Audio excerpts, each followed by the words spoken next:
Hello everybody, sorry for the slight delay in starting the webinar. Unfortunately, Hakan, our host, is having trouble connecting, and so we're playing a little catch up. But what we have today is two really outstanding talks from different parts of the universe. We've got Stella and Anna talking about sites in Cyprus. I'll introduce them both in a second, and Eleanor will be talking about sites in a completely different continent in Latin America and Caribbean. She's currently attending a meeting in Cadiz, so her presentation will be presented, let's say it won't be live, so it won't be Eleanor, but the recording. Okay, just want to introduce Stella and Anna. Stella has sent us a CV and a brief CV. She has worked for the establishment of maritime archaeology in Cyprus in different capacities. In 2011, she has created the Maritime Archaeological Research Laboratory, MARILAB, at the Archaeological Research Unit of the University of Cyprus, and since 2014 she coordinates the Master's Programme Field Archaeology on Land and Underwater and the Sea in the Department of History and Archaeology. She has also been very active in the field. She has organised 6 underwater archaeology schools in the island, 3 by herself and 3 in collaboration with the Nautical Archaeology Society, who you will be familiar with, and has conducted several surveys in the Cypriot coast. She has completed her undergraduate studies in archaeology in 1992, University of Athens, Department of History and Faculty of Philosophy, continued at the Department of History and Archaeology, University of Cyprus, where she received her PhD in 2002. She first worked for 7 years, for 2000-2006, at Piraeus Bank Group Cultural Foundation in Athens, Greece, as head of the Museums Department, and after 2006 as Vice Director of the Foundation. In 2006 she also taught maritime archaeology in the University of Peloponnese, Greece, and since 2007 she lectures at the University of Cyprus. So you can see from her CV, very broad, very deep, and I'm especially interested because Stella's going to be talking about engaging with the public.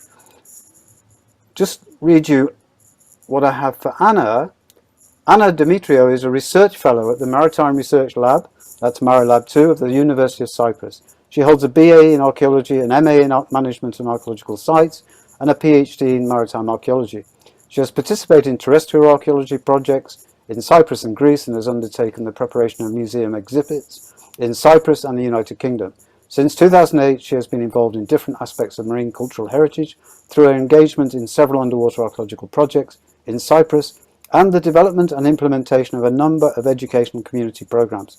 Her particular research interests focus on the examination of ancient shipwreck sites as places of interaction and engagement in contemporary society. So again, the two of them bring together a huge amount of experience from the Eastern Mediterranean, and particularly in this presentation with education and public engagement. Stella, are you starting? Would you like to share your screen? Yes, of course.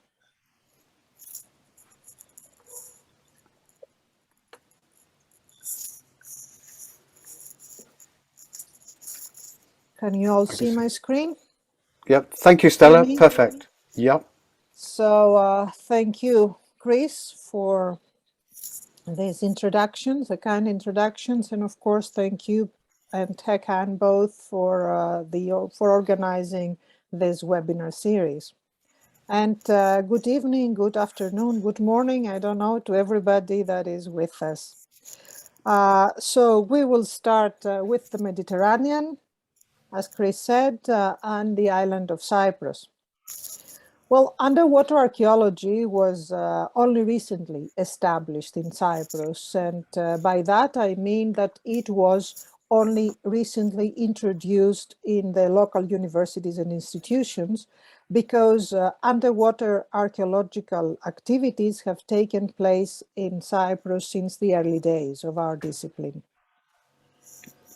In total, 19 shipwreck sites have been located around the island during the last 50 years, dating from the classical to the medieval periods.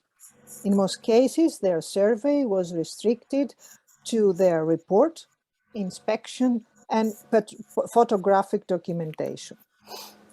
Today, we will discuss 2 of them, which stand out for various reasons. They were both well preserved, almost monumental for ancient shipwreck standards.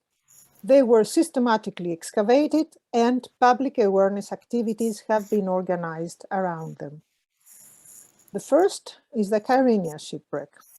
The excavation there commenced in 1967 by the University Museum of Pennsylvania under the direction of Michael Kadzev.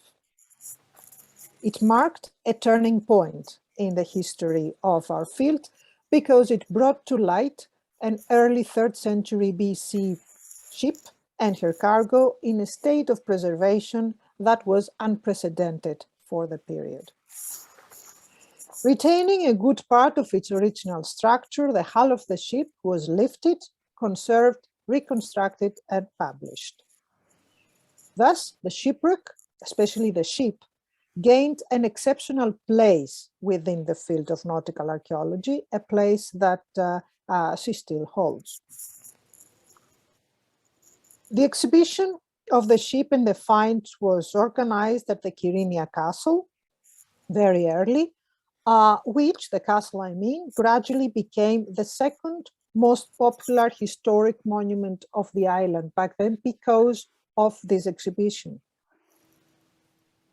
Although the political conditions on the island after the excavation and exhibition have been difficult in many respects, the study continued with one of the most successful experiments in nautical archaeology, a replica ship that was built in Greece based on the reconstruction work of Richard Steffi and Michael Kadzev.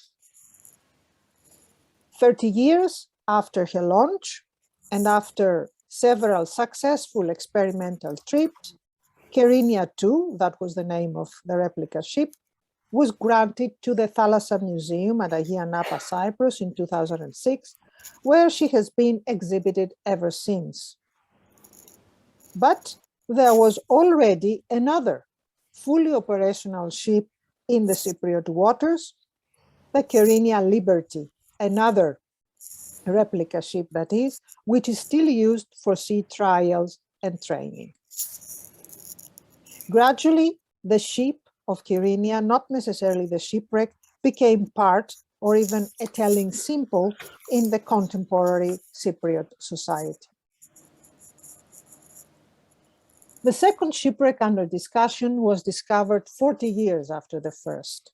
It was the Mazotos shipwreck off the south coast of the island. It's dated to the first half of the 4th century BC, and it was a ship carrying wine wine in transport amphora from the island of Chios in the Aegean. The wreck was reported to the authorities by 2 divers in 2006, and the team of the University of Cyprus has been working at the site since 2007 until today. During the 14 field seasons that have been organized all these years, a total of 151 divers have participated in the project. That's the 14 field seasons. There were survey and excavation seasons. A lot of the divers have come from abroad, but a growing number of local divers have also participated and have become aware of how important it is to protect wreck sites. They have acquired the skills to assist with archaeological investigations and have come to acknowledge that maritime archaeology is not just about raising old artifacts from the sea bottom. It is not even fun diving most of the times. Building on this particular aspect of the project, the divers I mean, 2 public awareness activities have been organized in collaboration with the Nautical Archaeological Society. The first was a field school for technical divers. It took place in 2016 during the excavation season, and it proved to be a learning experience for everyone. We all realized that it was not easy to create an effective class on a complex and deep site. In 2019, therefore, we tried something different. with another project called Reaching Out. We offered the opportunity of engaging visits to local divers that had heard about the wreck during all these years, but did not have the opportunity to visit the site or take part in the project. The results gave us more food for thought. We all know that divers like to dive different sites, but it's hard to understand if such visitors were more interested in the diving experience than in the knowledge that we were trying to convey. They're doing both, most probably, but that had made us start thinking of more effective ways to bring the public closer to what we do at Mazotos, and you will hear more on this by Anna Dimitriou very shortly. Our public outreach activities also concerned non-divers, of course. Over the years, several classes of archaeology students, my students, had the opportunity to spend time on board our support vessel or contribute to the copious tasks of documentation or digital documentation in the office. The local pupils of Mazotos had often the opportunity to see our finds. You see Anna here showing them to them, and develop their own creative activities at the local school afterwards. Whereas presentations of the excavation results at the municipality of Mazotos have created a bond between the village and our team. Beyond the village of Mazotos, we drove the Cypriot maritime bus, thanks to a funding grant by the Honorfos Foundation. So we drove the bus around the island for 1 month in 2017. The mobile exhibition attracted more than 2,000 people who learn what maritime archaeologists do. And most recently, an exhibition was organized at the Thalassa Museum at Agia Napa, which was a deliverable of an EU-funded project called iMareculture. And the project was on virtual reality applications in maritime archaeology. So through this exhibition, visitors were introduced to a different kind of visit, a dry visit, as it was called, to a visit to the shipwreck through virtual reality. All these types of dissemination and public outreach activities are surely very well known to most of you. So our goal tonight is not just to show you what we did or what has been done, but take a closer look at the public which we're trying to reach, in order to understand better how different groups of people conceive our work. The two Cypriot shipwrecks that I have just presented very briefly made perfect case studies for this, because they are so similar and so different to each other at the same time in many respects. Dr. Anna Dimitriou has conducted her PhD research on the topic and will share with you the results of your work. So up to her now, Anna. Thank you. Before I talk about the research I have done, let me outline its general context by taking you years back to my first contact with shipwreck archaeology when I was still in the primary school. I still remember the intense emotions my teachers conveyed to us about Gerinia II and her sailing. Their narratives were further enhanced to my mind by the multiple images of the ship through different means, which reflected her great impact among the Cypriot society. Years later, my professional involvement in the field gave me the opportunity to engage in casual discussions, mainly with divers participating in the Mazotos shipwreck project, but also with fishermen and locals. There was a common denominator among them, a subtle sense of attachment with the site. In an attempt to achieve a deeper understanding of the contemporary social context of ancient shipwrecks, during my PhD research, I undertook an ethnographic survey around the different public groups associated with the maritime and the terrestrial spatial context of the Gerinia and the Mazotos shipwrecks. The interviews conducted enlightened several parallel stories, values, and uses of the shipwrecks that were up to that moment silent. The Geringa shipwreck excavation started soon after the location of the site and its report to the authorities, and was completed within 2 years. This fact generated strong stimuli among the locals, whose life revolved around the port's waterfront. They were able to see on a regular basis the archaeologists unload the amphora lifted from the shipwreck at the harbor, and later on, the timbers of the ship being transferred to the Geringa dock.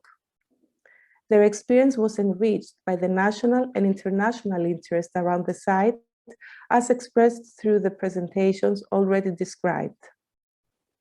The monumentality of the site fostered feelings of pride and ownership among the locals, while its temporality, to quote them, confirmed our roots.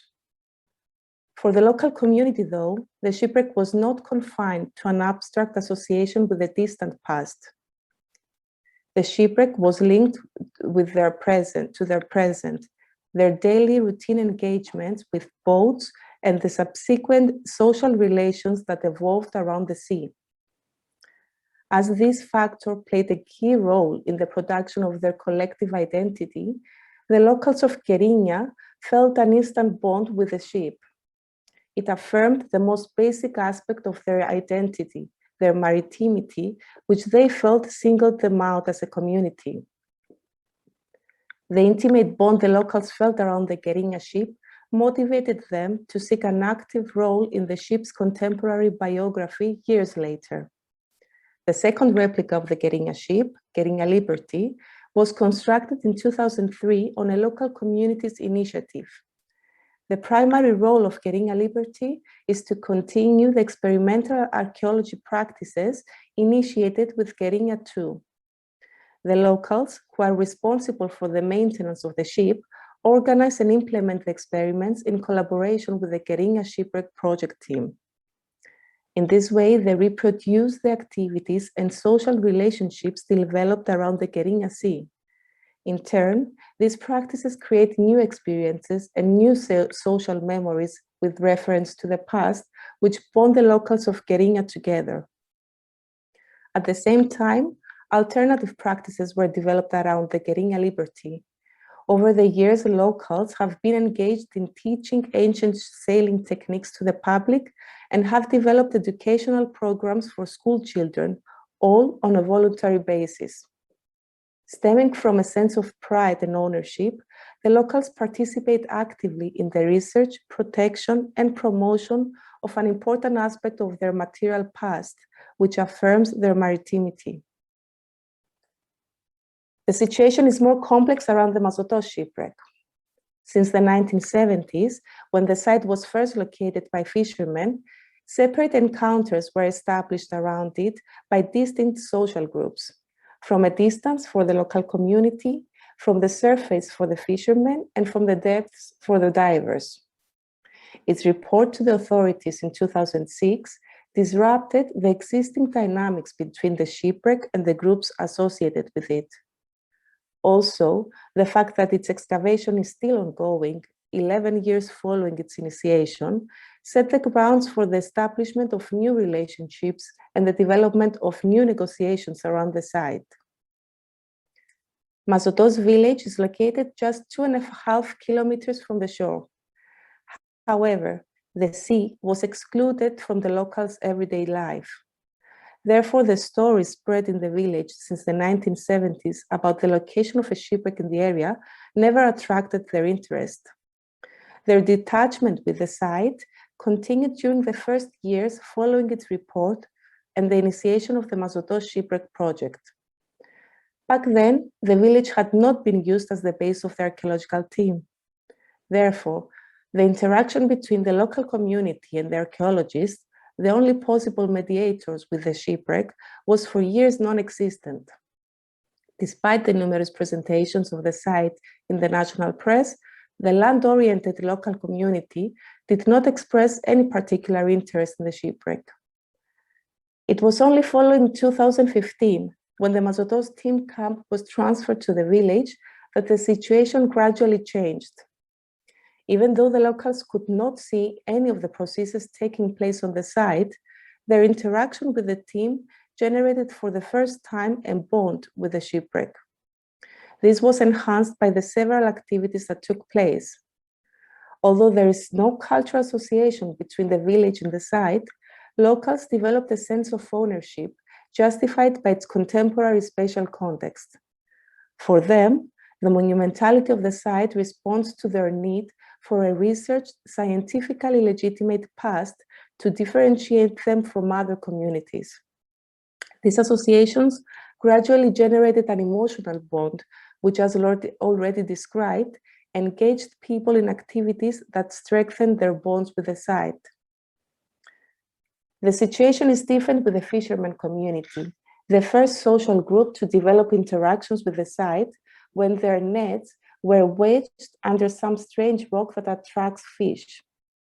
Used as a fishing ground, for the fishermen, the site was an important source of income. Moreover, the interactions developed around it as part of their everyday engagements in the sea involved practices that formed their distinct maritime identity.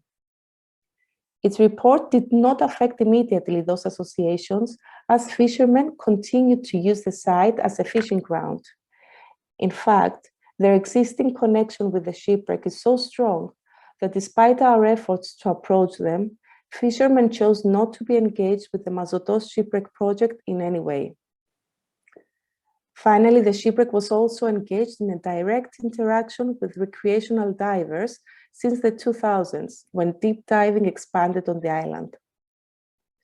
Particularly since the 2000s, the shipwreck was introduced to a network of people from different social and spatial contexts that could dive in deep waters and had heard about the shipwreck. It satisfied their passion to use their words to interact with places that no one else has ever seen before. Prompted by the feelings of adventure, achievement, and liberation associated with diving, a strong bond was created between the huge and untouched, as they described it, shipwreck, often characterized by a sense of ownership. The temporality and monumentality of the site gave another value to the whole experience. The well-preserved shipwreck was inherently associated to the iconic image of the Keringa shipwreck. The report of the Mazotos shipwreck disrupted the divers' established relationship with the site. It said as its primal quality the shipwreck's archaeological significance that needs to be preserved. Therefore, divers had to abandon their physical engagement, handing over its exclusivity to the archaeologist. In this context, the initiation of the first underwater archaeological project undertaken by Cypriot institutions displeased some divers who interpreted it as an intrusion into their established area of expertise. At the same time, however, as Stella already described, it enhanced new means of communication between divers and the shipwreck. Since 2010, volunteer divers, mainly from Cyprus, but also from abroad, have been engaged on a regular basis with the Mazotos shipwreck project and have gradually become members of the team. Volunteering their time and work is associated with their personal needs and aspirations. Participation in the project combines the adventure and fascination of diving in an ancient shipwreck with the satisfaction of contributing to its excavation.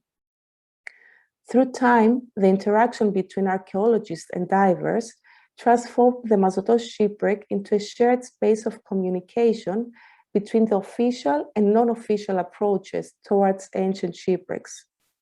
Divers had the opportunity to be actively involved in the official archaeological interactions with the site and learn the archaeological procedures and their significance. Archaeologists, on the other hand, had the chance to familiarize themselves with the feelings and meanings ancient shipwreck sites produced in divers.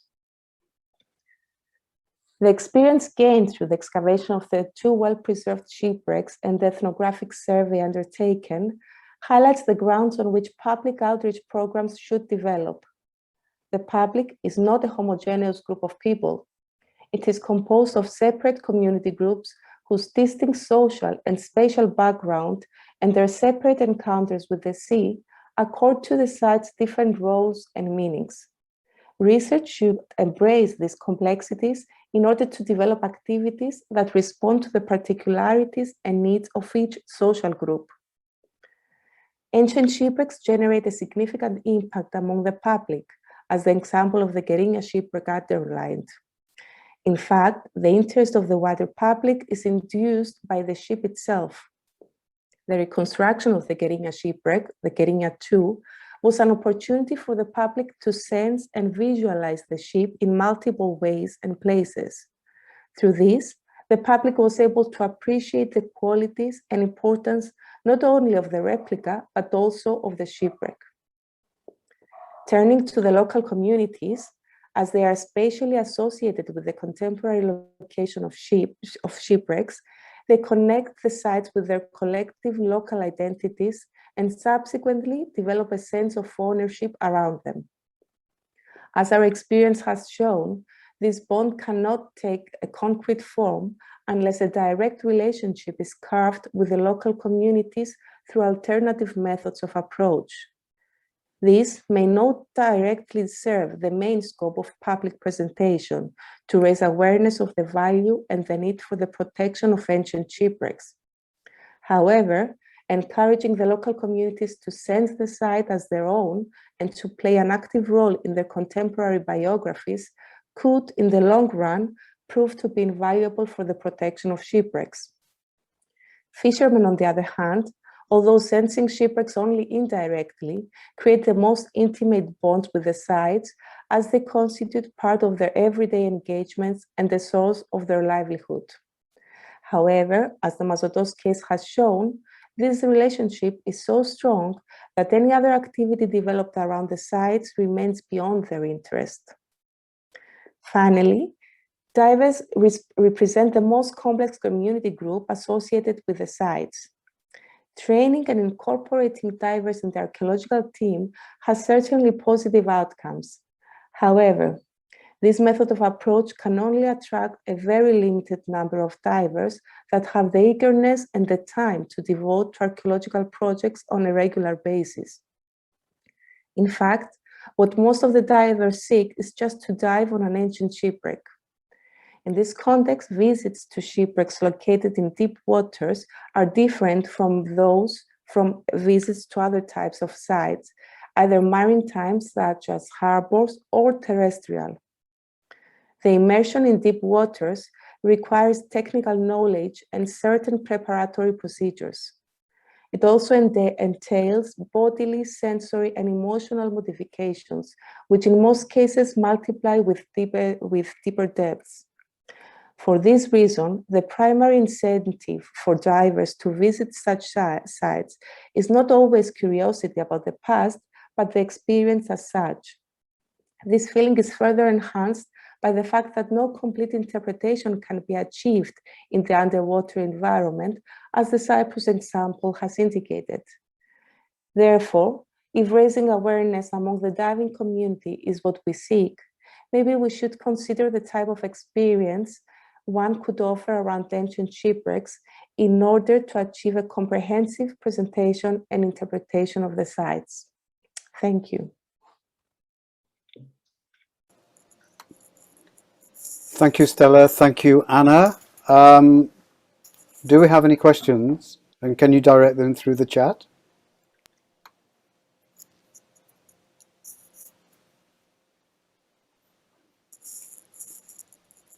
If somebody would like to put their hand up? Hakan, can you see anybody? I can't. Okay. Well, if nobody else is going to ask a question, can I make a couple of comments?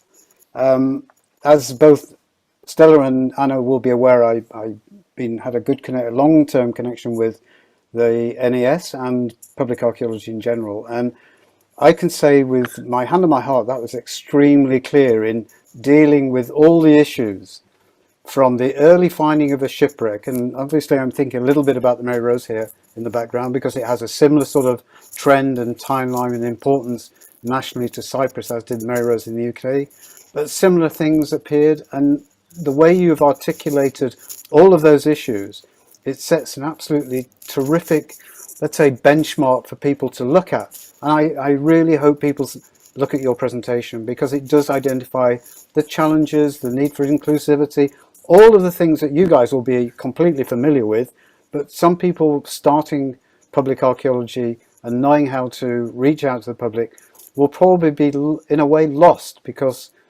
it is quite challenging at the beginning. And I think you've refined that process.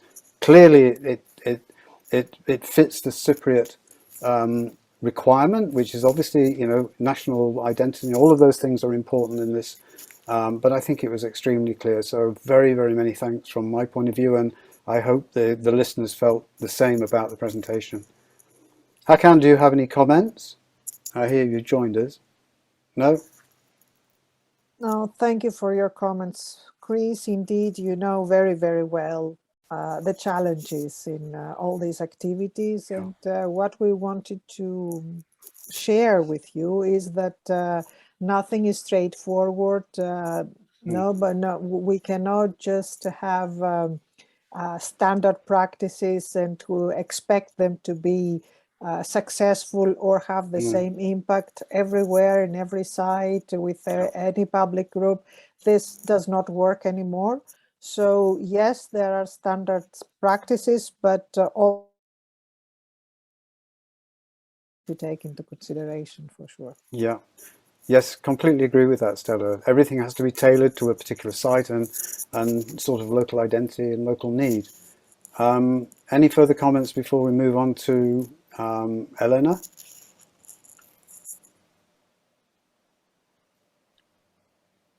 No?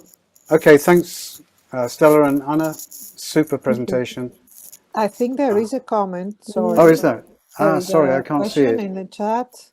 Beg your pardon? You want me to read it? Yes, yes. Is this the one by Hans? Yes. Yes. So Hans you has can come. Yeah, I can see it. Yeah. Hans is basically saying the focus on avocational and non-professional site divers is very much appreciated. We struggle with recognizing their contribution to UCH efforts. Do terms like avocational, recreational really capture their role? Good question, Hans. Very, very good. Especially recreational, I think it's completely wrong. Yeah. No, well, about evocational, I think the English speaker should comment on this. But maybe we're still looking for the proper word for them, do we? Well, I'm going to, if I can be, I hope this is going to be recorded, isn't it? I guess. It's this distinction between professional archaeologists and amateur archaeologists, which has been a challenge as well. And I'm going to throw out the challenges to how do we mitigate those two terms, which are so seen in both directions in a sort of pejorative way.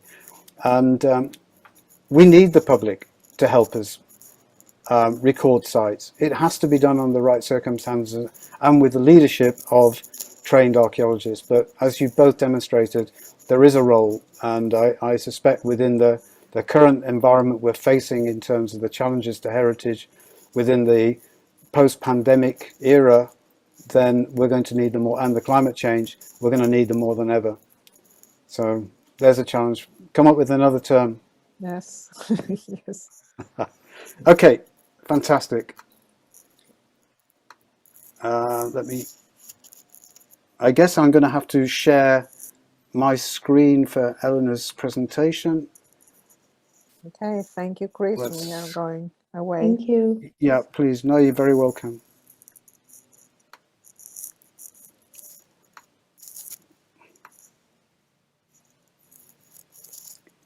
Okay, over to Helena. I'll just give her bio.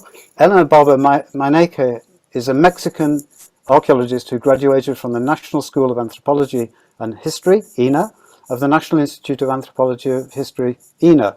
She has a master's degree in nautical and underwater archaeology from the International School for the Doctorate in Sea Studies, University of Cadiz, Spain. That's in fact where she is at the moment. She is a researcher at the Subdirection of Underwater Archaeology, responsible for the Yucatan Peninsular Office, Mexico representative to the 2001 UNESCO Convention on the Protection of the Underwater Cultural Heritage, a member of its Scientific and Technical Advisory Board, having been previously its president. She is also a member of the Bureau of the International Committee on the Underwater Cultural Heritage and coordinator of the Scientific Committee on Underwater Cultural Heritage of the Mexican ICOMOS board. So another person with a huge depth of experience and knowing this particular part of the world reasonably well, and certainly this site, this is going to be an exciting presentation. So if Eleanor was listening, I'm going to say over to you, and I'm just going to press the go button.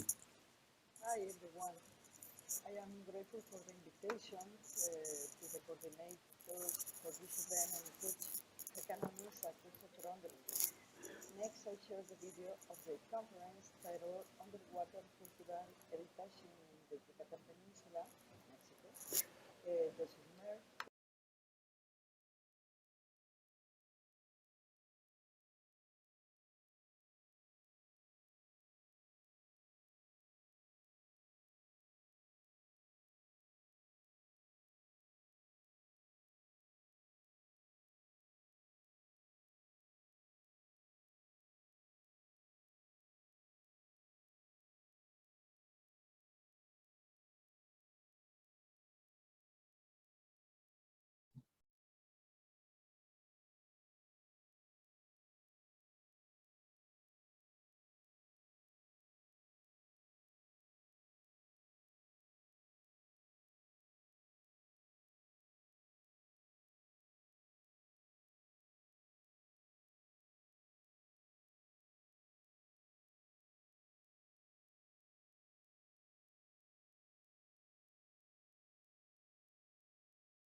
I can unmute me.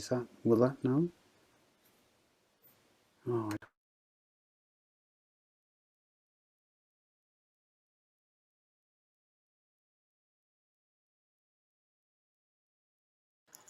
sorry, Hakan, if you're listening, somebody's raised the problem that they can't hear. Do you know how to share the sound? Or Mehmet?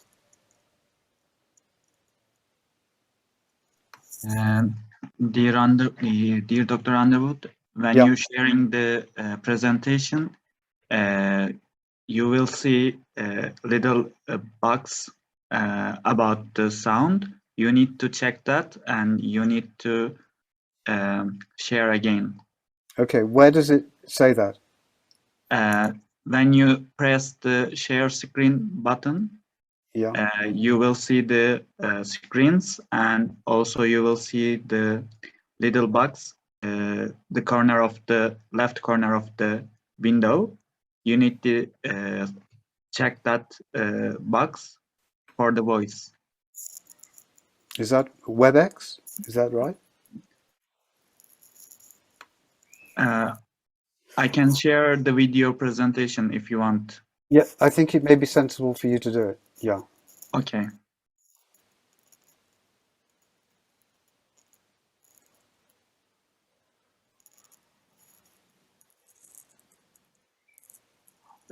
for this event and coach Hakanonisa Christopher Underwood.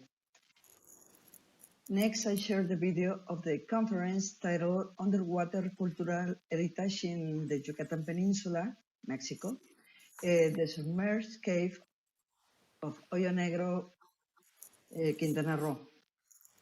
Digital documentation and virtual access in an archaeological context of prehistory. This is co-touring with James Chatters, Dominic Risolo, V. Petrovich, Blaine Schubert, and Alberto Blanc. I have videotaped it for your science. I am the Science Congress in Spain. I thank the Master in Science, Diana Arano, for her reading. I take the opportunity to greet you all.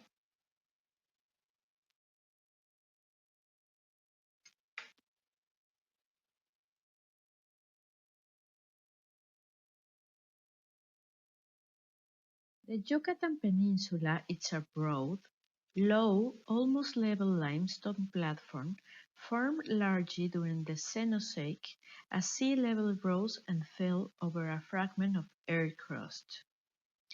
During the interglacial episodes of Pleistocene glaciations, when sea levels were at the maximum,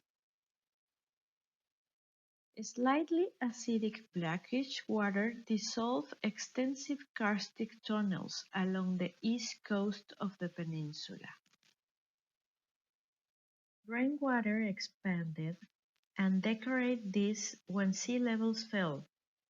Today, more than 1,650 kilometers of tunnels have been mapped within 15 kilometers of the Atlantic coastline, and many thousand more are thought to exist.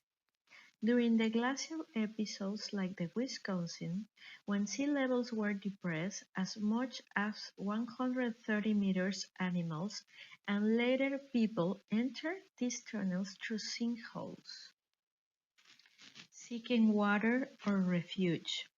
Cave divers exploring the tunnels frequently find remains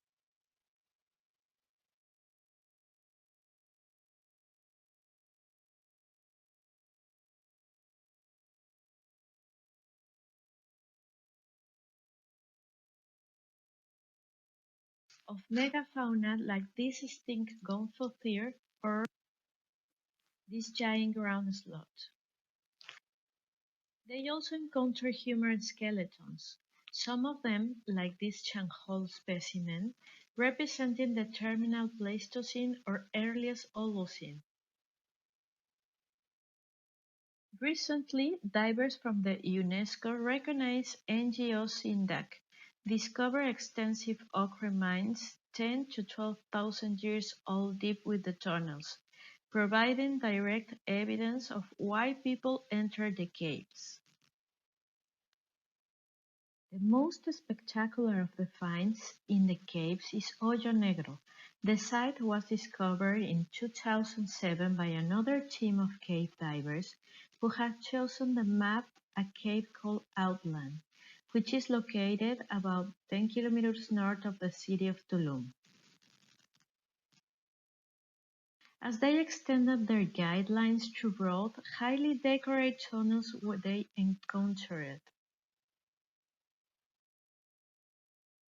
an abyss that swallowed the lights completely, naming this the black hole, after the celestial bodies so dense not even light escapes.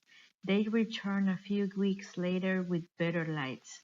They found the abyss was an immense bell-shaped chamber up to 45 meters deep and 60 meters in diameter. On the bottom, they encountered groups of large bones like this gomphothere and nearly a human skull. They kept the site in secret until 2010, when they reported it to the late Pilar Luna Reguerena, director of SAS INA. Thus was born the Hoyo Negro Underwater Archaeological Project. In its 11th year, Project Hoyo Negro has grown into an international consortium of archaeologists, paleontologists, geochemists, geophysicians, botanists, and computer scientists from Mexico, Canada, and United States. Project Hoyo Negro addresses a wide range of scientific issues, most notably bioarchaeology of the human, whose has been christened Naya, paleontology of many species found with hair, age dating, and stable isobot analysis to determine the place the various species in the ecosystem. We have had to surmount significant technical problems in the course of this work, most notable the dedicated state of some of the specimens and the effect of diagenesis of our ability to date and study isopods of individual species. But the most severe problem has always been the deep and complete darkness of the cave itself. Working in Hoyo Negro up to 120 meters from the nearest access point, at a depth from 39 to 55 meters, requires divers with both cave and technical dive training. Only two of our scientific team, both geochemistry, are cave divers, and only one of these has technical training. As a result, most of the scientific of the team have never directly seen the site. We must use the divers who include the site original discoveries as their remote operated vehicles.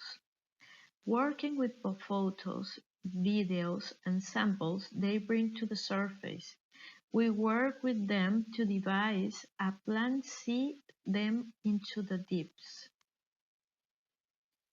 Then wait nervously at the surface, hoping the plan was successful. Early in the project, we worked only from photographs to study the deposits. As of this date, we have been able to identify at least 50 individual animals of 20 mammalian species. 8 of these species are extinct, including saber-tooths, gumfoot deers, South American short-faced bear acanid, and 4 species of giant ground sloths. They range in age from 40,000 to 11,000 years old. The most important find in Hoyo Negro is the human, Naya, at 30,000 years, one of the oldest and certainly the best preserved human skeleton in the Americas. Our initial goal was to study the site, particularly Naya, in place with just minimal sampling to determine her age and stable isotope composition. But early as 2011, it became apparent that unauthorized divers, particularly guides bringing tourists to the site, posed a threat to its scientific values. We saw that between 2010 and 2011, Naya's skull has been moved, damaging some bones and almost losing a tooth into the depths. Thereafter, we have conducted a collection program that targets specific elements for recovery based on prioritized scientific questions.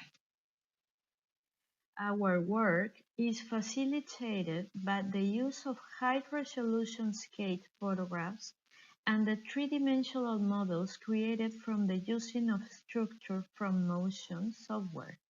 Nothing is collected until after a high-resolution 3D model is produced of it and its immediate surrounding. And with the saber-tooth and peccary skull at left, the entire floor has been photographed from a grid set at a depth of 30 meters, allowing us to produce a low-resolution model of the entire area. Now the walls and surrounding tunnels have been similarly modeled.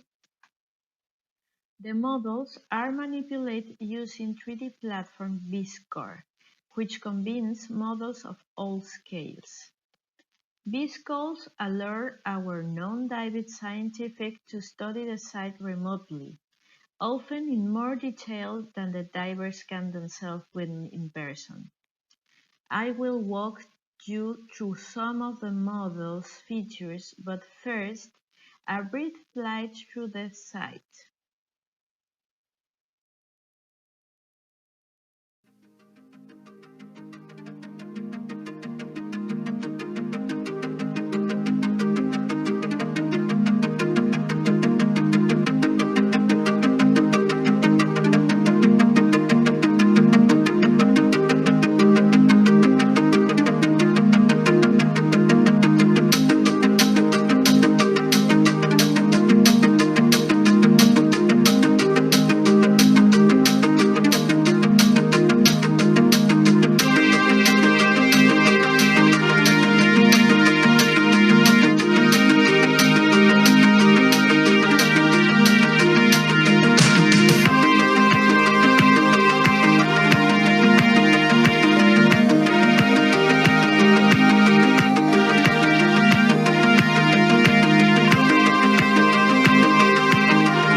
At the small scale, the site is a form floated in space. With the ceiling of the cave removed, we can look down at the floor of the chamber from above. Or we can remove one side and see into the cave from the side, which shows us the inescapable sloping wall of the trap.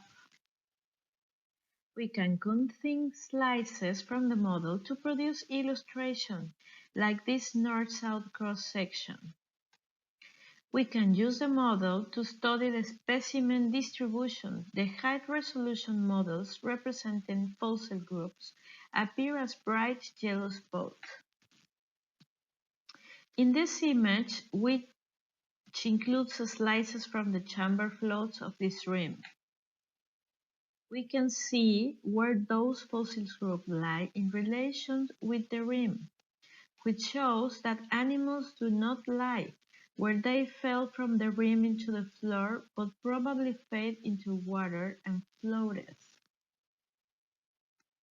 Marking each of those bones clustered with an X, we see a clear pattern surrounding the deepest part of the pit. This shows us where the pool of water lay. With an unusual depth of 40 meters, our human lay at the edge of this same pool.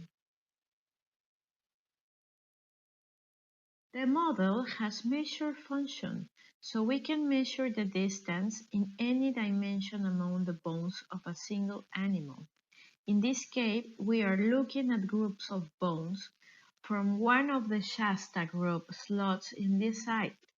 This helps us understand the size taxonomy, which is further highlighted here with bones of another slot. The new genus species, Nohochichak, looking at the south wall of the cave, we see the actual skeleton of the animal on the pit floor, and 9 meters above of it, its arms, all at the depth of 40 meters.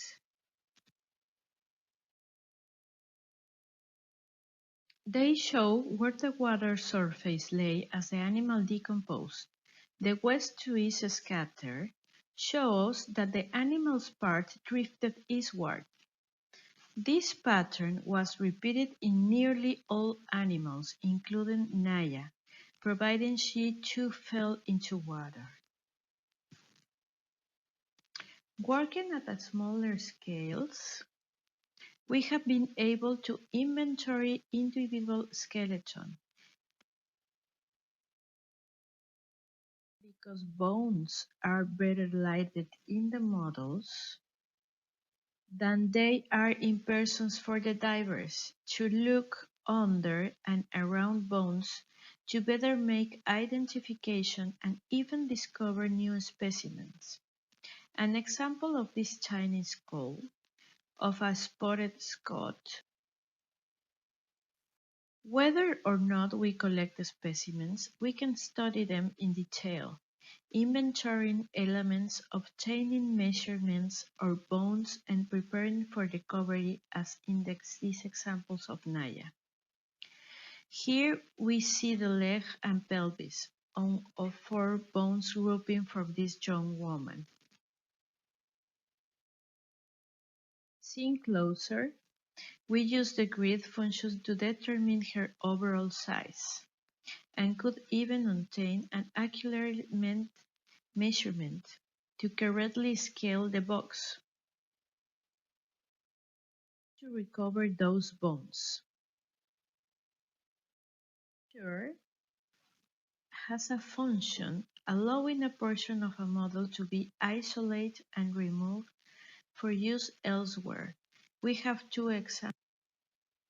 Along the south wall, we found a portion of the femur from a giant ground slot, and needed to determine if it came from Nohochichak, the new species, or from another animal entirely. We painted the bone to isolate it, then remove it it and carried it across the Nohochi-chan skeleton,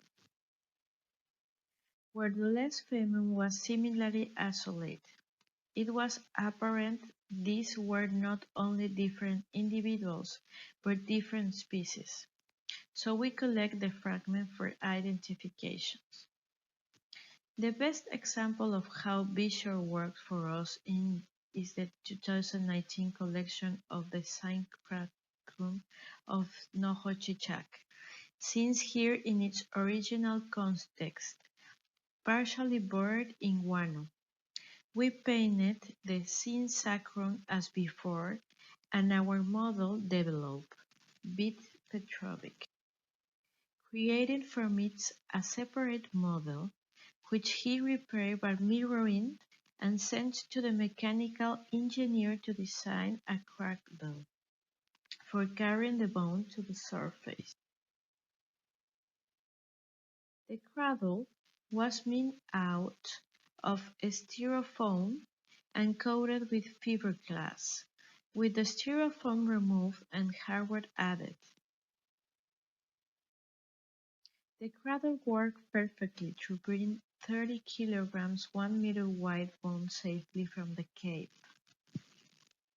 One of the most exacting uses of 3D modeling at Hoyo Negro was the first.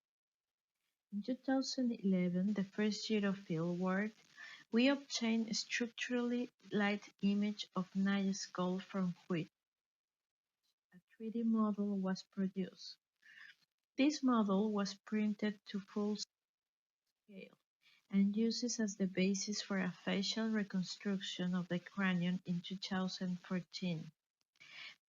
While the skull itself remained in the desalination chamber, in this way we were able to look at the face of this 30,000 years old woman before, and we have even been able to handle the skull directly. Our plan is for Biscore to be the platform for a virtual museum display of Hoyo Negro, so that this remote site is inaccessible to all, but a few highly trained adventurers can be visited as it was first discovered by anyone of any age. It will be a visit to a snack shop of terminal Pleistocene life in the Yucatan Peninsula.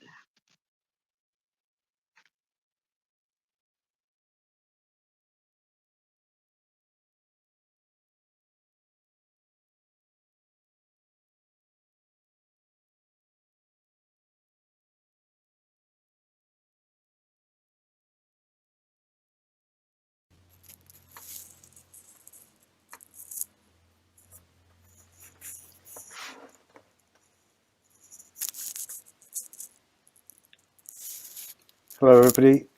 That would appear to be a fairly abrupt ending to the video. Unfortunately, Helena's not with us, but if you'd like to put comments in the chat, then maybe or questions in the chat, maybe we can save the chat and send them to her.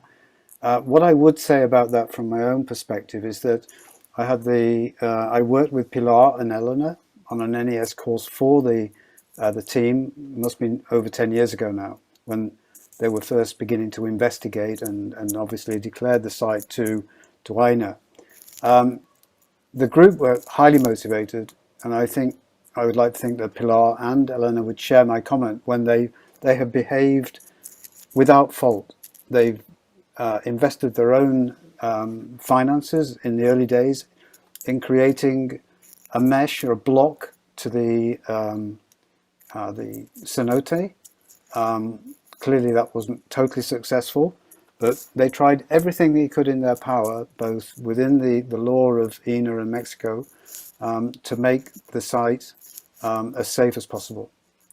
But then when they started to work with them, they brought tremendous both technical diving skill, but also computing skills with them. Very smart group of people. And as Elena very clearly showed in the presentation, the results of their work, and they've continued to work with INA all the way through for the last 10 or 11 years. And I think it's fair to say that without them investigating this particular cenote, Ojo Negro, would have been very much more difficult. And they are a credit to the work that's being carried on in the site.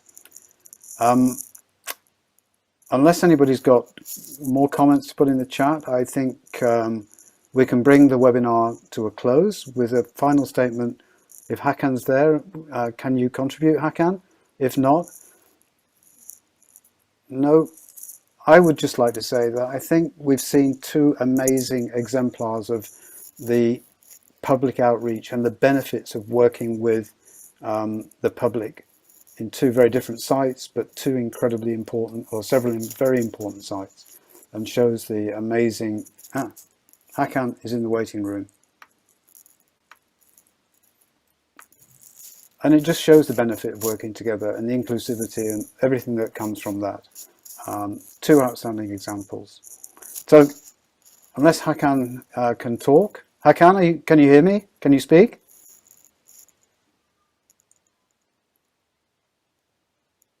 He's trying to connect to audio.